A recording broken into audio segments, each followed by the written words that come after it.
Você tem vontade de mudar de cidade, mudar de país, recomeçar sua vida do zero, fazer uma transição de carreira, algo desse tipo?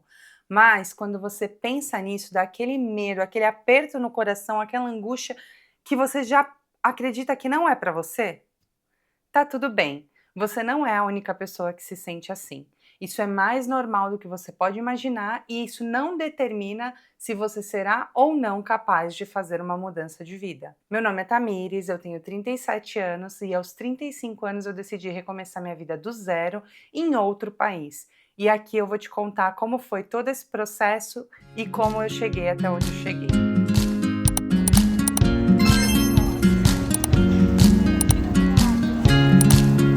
Oi pessoal, bem-vindo ao canal. Esse é o segundo vídeo de uma série no qual eu vou falar sobre recomeço. Não esquece, se inscreve no canal para você acompanhar todos os vídeos dessa série. Como está sendo essa jornada de recomeço, de transição de carreira, de mudança de país e todas as experiências incríveis que eu estou vivendo e também todo o aprendizado que uma jornada como essa traz para gente. Bom, eu quero começar falando sobre um medo, é o tema desse vídeo. É super, super normal a gente, quando começa a pensar, ter essa ideia de mudança, de que eu quero sair, que eu quero ver o mundo, que eu quero ir para outra cidade, outro país, que eu não sei se eu estou tão realizada assim como eu pensava nessa carreira, que talvez eu deveria tentar outras coisas. Só que a gente está muito acostumado já com aquele ambiente que a gente vive, com aquela zona de conforto onde a gente estabeleceu a nossa história. Eu falo isso porque era exatamente como eu estava vivendo. Então, quando surgiu a ideia de mudar de país, a primeira coisa que veio na minha cabeça foi: mas como? Como eu vou deixar tudo que eu já conquistei, a carreira consolidada que eu tenho, a minha casa, que eu demorei tanto tempo para conseguir comprar, reformar, mobiliar do jeito que eu sempre sonhei, meus amigos, todos os meus amigos, eu nunca nem sequer mudei de cidade, todos os meus amigos estão aqui, amigos de infância, amigos de adolescência, amigos de escola, de faculdade, de trabalho, minha vida inteira está aqui. A minha família também está nessa cidade, como que eu vou sair daqui? Todas essas angústias, essas preocupações, esse medo, eu senti. Só que tinha uma coisa mais forte dentro de mim que me chamava para o mundo, me chamava para tentar, me fazia pensar: será? Será que realmente isso é tudo que eu sou capaz de fazer? Será que realmente isso é o melhor que eu posso viver? Essa é a melhor vida que eu posso conquistar? E eu não estou dizendo que a minha vida não era boa, era muito boa. Só que tinha alguma coisa dentro de mim que me instigava para fazer mais, para tentar mais, mesmo que isso fosse um risco muito grande. E foi assim que essa história de imigração começou. Então, durante a pandemia, meu marido e eu, a gente começou a conversar muito sobre uma ideia de passar uma temporada fora do Brasil, de como seria, para onde nós iríamos, quais seriam as possibilidades, onde a gente poderia viver e trabalhar, se a gente conseguiria manter a nossa carreira do Brasil ou se a gente teria que tentar uma coisa diferente. E com isso eu comecei a acompanhar várias pessoas que já viviam em outros países, brasileiros que arriscaram, que tentaram, muitos deles mais jovens que eu, então pessoas que foram fazer intercâmbio e não voltaram, ou pessoas que foram fazer uma viagem por um período sabático, um mochilão e acabaram se encontrando em carreiras completamente diferentes daquilo que eles estudaram. E aquilo foi servindo de combustível para mim. Quanto mais eu pesquisava, mais eu pensava: se todas essas pessoas conseguiram, por que que eu não vou conseguir? Por que eu não sou capaz? Claro que eu sou. Se eu fiz tudo que eu fiz na minha vida até agora, com o meu trabalho, com a minha dedicação, com o meu esforço, por que que em outro lugar isso seria diferente? E agora, 2 anos depois da mudança ter acontecido efetivamente, eu posso dizer com plena convicção: não é fácil. Não é moleza, tá? A gente vai ter dúvida em vários momentos, em várias circunstâncias, mas vale muito a pena. As possibilidades que o mundo abre pra gente, quando você decide recomeçar, quando você abre mão da sua carreira, quando você abre mão do seu ambiente, dessa zona de conforto, o mundo te empurra. É incrível isso. Então, aterrissando um pouco mais nessa história, o plano começou 2 anos antes da mudança efetivamente acontecer. Primeiro surgiu como uma ideia, um sonho, quiçá, compartilhados entre meu marido e eu. Eu tinha 35 anos quando a gente mudou, então eu tinha 33 quando os planos começaram. Meu marido tinha 40 anos quando a gente mudou, então ele tinha 38 anos quando os planos começaram. E o que nós começamos a fazer a partir daí foi, mesmo com todo aquele medo, incerteza, insegurança que a gente tinha, a gente começou a planejar como se não existisse possibilidade de dar errado. E o que dependia de nós dois, exclusivamente, para fazer com que isso desse certo. Então, independente dos nossos trabalhos daquele momento, né, ou seja, a nossa carreira atual, independente da nossa família, dos nossos amigos, o que dependia só da gente, só do meu esforço e do dele. Então, a gente começou a estudar o idioma, e na época a gente estudava fortemente o inglês, porque o nosso primeiro projeto a gente ia mudar para um país que o idioma era o inglês. Depois a gente começou a estudar o francês e o espanhol, que foi o terceiro idioma. Eu só comecei a estudar por conta do meu trabalho, pensando em carreira, pensando que seria um idioma mais fácil para eu aprender. Então isso foi fazendo com que a gente se dedicasse muito a aprender outra língua, porque a gente já pensava em outro país, já somos fluentes no nosso idioma nativo, se a gente souber falar o idioma do lugar, que no caso seria o inglês, a gente já está em vantagem em relação a muitas pessoas, e um terceiro idioma, sendo ele o francês ou o espanhol, faz com que a gente já tenha um diferencial.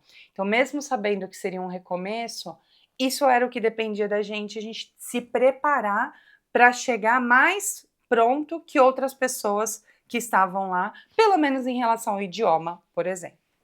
Então, essa foi a primeira coisa que a gente fez. Outra coisa que também só dependia da gente era economizar. A gente precisava guardar dinheiro, a gente não sabia com clareza quanto ia custar para a gente esse plano. Então a gente começou, enquanto fazia pesquisas, buscas, entendia quais seriam os investimentos que a gente teria que fazer para conseguir migrar para outro país de forma legal e estruturada, apesar de ser um recomeço.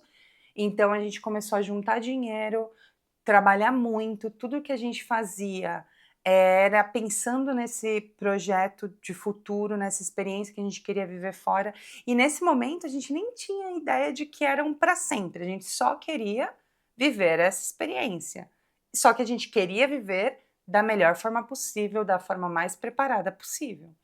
Então, foram esses 2 grandes movimentos que nós fizemos quando toda essa história começou. Estudar idioma, juntar dinheiro. Então, nossos amigos chamavam a gente para viajar, a gente não ia. Chamava para sair para jantar ou para sair para alguma festa, a gente não ia.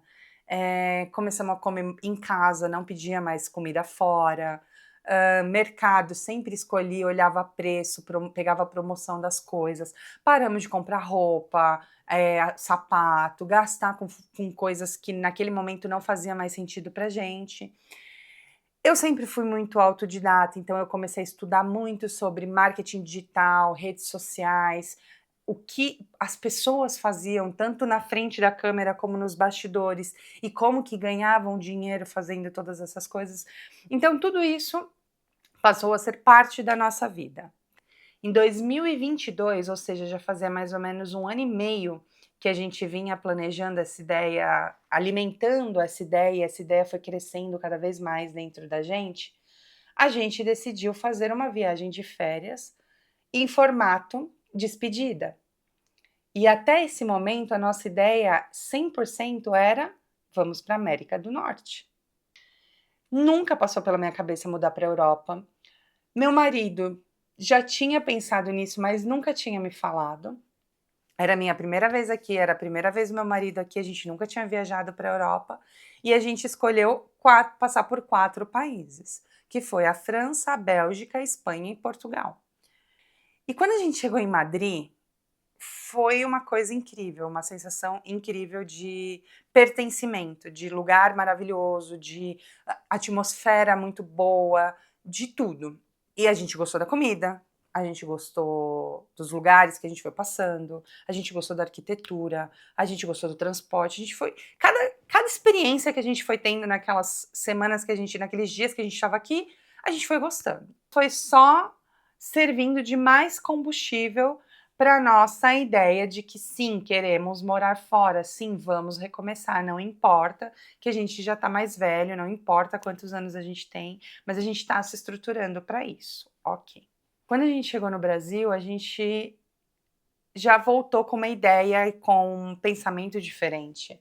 A Europa realmente mexeu muito com a gente. Não é o tema desse vídeo aqui, mas assim, a liberdade que a gente estava buscando com essa ideia de mudança, e quando eu falo liberdade, eu estou me referindo à liberdade de poder viver de uma forma mais alinhada com o que me faz bem e ao mesmo tempo me sentir segura para falar, me sentir segura para pensar, me sentir segura para andar, para ir e vir. E eu não sentia mais isso aonde eu estava. E então a gente achou que Madrid seria um bom lugar para a gente fazer essa mudança. Ou seja, depois de passar ali mais de um ano pensando, estudando, planejando para onde ir, principalmente estudando o idioma e estudando o país e algumas cidades como possibilidade, estudando meios de migrar legalmente, economizando muito dinheiro. Tudo que a gente podia, mais um pouco a gente economizava. Depois de mais um ano vivendo assim, a gente, quando voltou para o Brasil, decidiu que a gente poderia tentar algo diferente aqui na Espanha. E foi assim que esse projeto Madrid, projeto Espanha começou. Então a gente apagou tudo aquilo que a gente já vinha pesquisando e começamos do zero a pesquisar como seria viver aqui, quais são os pontos positivos e os pontos de atenção, quais são as barreiras profissionais, como são as pessoas, se são receptivas ou não são, como que era o clima, qual era o custo de vida, tudo que vocês imaginam que deva ser pesquisado para um projeto de mudança estruturado, a gente passou a fazer isso para Madrid. E aí eu quis de todas as formas acelerar esse processo. Aí eu quis de todas as formas acelerar esse processo. E em maio, tanto meu marido quanto eu, a gente anunciou, comunicou nas nossas empresas que a gente ia se desligar por conta desse projeto pessoal. A gente comunicou para nossa família, para os nossos amigos mais próximos. E aí essa parte também é super curiosa, porque as pessoas, elas entram em negação. Então, um pouco daquela negação que a gente tem do começo de se seremos capazes de fazer, a gente começa a ver as pessoas próximas a nós, os nossos amigos, familiares, nesse mesmo processo de negação, inclusive muitas vezes negando que a gente vai conseguir. Eles não acreditam que a gente vai ser capaz de fazer, as pessoas vão pensar que é uma loucura, que você está jogando tudo para o ar, por uma aventura, que muitas pessoas quebram a cara e que você vai quebrar também. Todo esse tipo de coisa eu ouvi. E o que isso causa na gente? Mais angústia, mais medo. Só que se a gente prestar atenção nessas vozes, esquecer o porquê que a gente está fazendo isso e o para quem a gente está fazendo isso, pode ser que isso nos afete. Agora, se a gente manter o foco no nosso propósito, na busca que a gente tem, naquela vontade forte que tem dentro da gente, naquele chamado, aí mesmo que todas essas vozes estejam ali para causar um pouco mais de incerteza, não vai ter problema, você vai fazer e você vai ver que no final foi a melhor escolha que você poderia ter feito por você mesmo. Em julho, nós nos mudamos efetivamente. Meu marido ainda trabalhou para a empresa dele até dezembro de 2023. Eu imediatamente me desliguei, ou seja, eu comuniquei em maio, em julho eu saí da empresa. Nós viemos de forma legal, porque meu marido já tem cidadania europeia, então nós viemos como cidadão comunitário. E todo o investimento que a gente teria que fazer nessa mudança, pensando nos Estados Unidos ou no Canadá, serviria para a gente aqui na Espanha como o nosso colchão financeiro, porque aqui a gente teria a possibilidade de trabalhar, de estudar, de viver legalmente, sem precisar fazer um MBA necessariamente, sem precisar investir num curso diretamente, porque a gente não vinha com nenhum visto de estudo vinculado. Passamos por todo o processo de burocracia para conseguir alugar uma casa, a gente passou por todo o processo de burocracia para a gente conseguir toda a documentação necessária. Para o meu marido é muito mais simples, para mim leva um pouco mais de tempo. Então eu dei entrada, a gente chegou no final de julho, eu dei entrada no meu pedido de residência em agosto, e só em novembro eu recebi a confirmação, e o meu cartão de residente eu só peguei em janeiro. Então eu considero aí que foram de 5 meses, mais ou menos, para eu conseguir efetivamente ter o meu cartão de residente. E a partir daí, a Espanha está 100% aberta, eu passo a ser uma residente com todos os direitos e deveres, que qualquer residente legal e qualquer cidadão tem. E aí, agora, 2 anos depois, que toda essa mudança aconteceu, o que eu posso te dizer é que foi a melhor decisão que a gente tomou na nossa vida. A gente teve muito medo, como eu já disse, de largar nossa carreira, de largar nossos amigos, de largar nossa família, de deixar nosso apartamento, as nossas coisas, vender, doar, se desfazer de tudo que a gente tinha construído para colocar aquela vida de anos no Brasil dentro de 4 malas e cruzar o oceano. A gente chegou aqui com muito medo, medo de se sentir sozinho, medo de não conseguir trabalho, medo do dinheiro acabar e a gente não dar conta, medo da gente não se integrar à comunidade, medo da gente não se adaptar 100% ao clima, à comida. E o que eu posso dizer para vocês é que quando a gente está aberto, verdadeiramente aberto, a gente consegue, mesmo com medo, e esse medo vai acompanhar. Esse medo vai estar com a gente em vários momentos, ele vai, ele volta, mas a gente vai encontrar pessoas incríveis no nosso caminho se a gente estiver aberto. A gente vai conseguir trabalho, uns melhores, outros nem tantos, mas o importante é que a gente não desista e que a gente esteja sempre se desenvolvendo, sempre melhorando, para que oportunidades melhores também cheguem na gente. O idioma é muito importante, porque é a melhor maneira de você se integrar na comunidade. Se você não é capaz de comunicar no idioma do país que você está, naturalmente você vai ter mais barreiras e isso vai te causar medo. Então, estude o idioma, se prepare quando você decidir fazer uma mudança de país, porque isso também vai te ajudar a se sentir mais pertencente. Bom, tá? Todas as experiências que a gente viveu até agora, tudo que a gente conquistou aqui até agora, foi arriscando, foi indo com medo mesmo. Para concluir esse vídeo, o que eu quero te dizer é que essa angústia, esse medo, essa agonia que muitas vezes a gente sente quando a gente pensa em sair da nossa zona de conforto, é exatamente o combustível que vai direcionar a gente, vai fazer com que a gente tenha energia de conquistar tudo aquilo que a gente quer conquistar. Se a gente decidir arriscar, se jogar para esse medo e falar: ok, eu tô com medo, mas eu vou com medo mesmo, muitas coisas incríveis vão estar reservadas pra gente desse outro lado do medo. Minha vida tem sido de altos e baixos, de conquistas e algumas perdas, né, a gente abre mão de algumas coisas, tem sido de muita experiência, muita vivência, muita gente nova, e eu posso garantir para vocês que tem valido muito a pena. O mais importante, a mensagem-chave é: não permita que o medo paralise você, não permita que o medo te impeça de viver seus sonhos. Esse é o segundo vídeo dessa série Recomeço. No próximo vídeo eu vou falar sobre a idade, como é recomeçar depois dos 35 anos, quais são as barreiras que eu vivi, que nós estamos vivendo, e como a gente vem superando cada uma delas, e como tem sido a transição de carreira que a gente está vivenciando com essa mudança. Espero que você tenha ficado até o final. Se você gostou, não esquece de dar seu like. E se você acha que esse vídeo deve ser compartilhado com outras pessoas que têm vontade ou gostariam de viver uma experiência como essa, não deixe de compartilhar. Beijo!